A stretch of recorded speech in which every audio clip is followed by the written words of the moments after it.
અંતરિયાળ ઝાડમાં ગામડાના લોકો છીએ, અમને અહીંયા સારવાર દવા મળતી નથી અમારા ગામમાં, તો અમને ડિગ્રીવાળા ડૉક્ટરો બોલાવવું પડે છે અને અમને જીવ જોખમમાં નાખીને ડિગ્રી વગરના ડૉક્ટર જોડેથી દવા લેવી પડે છે. અમને છે ને તો પછી ગમે એ જીવ જોખમમાં નાખીને લોકો જોડેથી દવા લેવી પડે. મન ફાવે તેટલા પૈસા લઈ લે, ઇન્જેક્શન બોટલ આપી દે, એ તો ડિલિવરી કરાવી દે ને પછી દવાઓ આપે. અમારી વિસ્તારની અંદર ડિગ્રી વગરના ડૉક્ટરો બહુ જ છે અને મન ફાવે એવી ફી લે છે અને લેડીઝને ડિલિવરી વખતે જીવનું જોખમ મુકાય છે. અંજીસર બી ગમે ત્યારે ગમે તે આપી દે છે અને આરોગ્ય કેન્દ્રની અંદર ડૉક્ટર હાજર રહેતા નથી.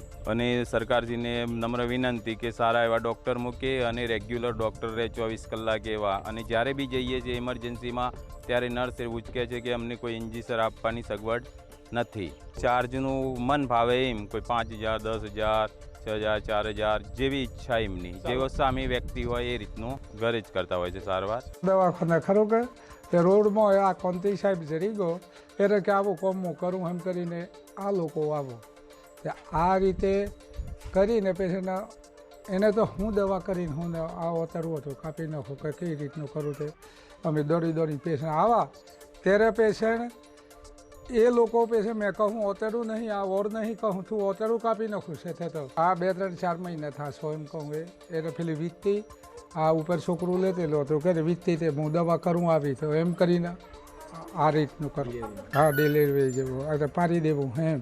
અહીંથી હિંમતનગર સિવિલમાં હે એને હું કરી દઉં, તમારે કોઈ જોખમદારી તમારે નથી, હું જવાબદારી એમ કરીને ભૂલ પાડીને આ લોકો કોંતી સાહેબનું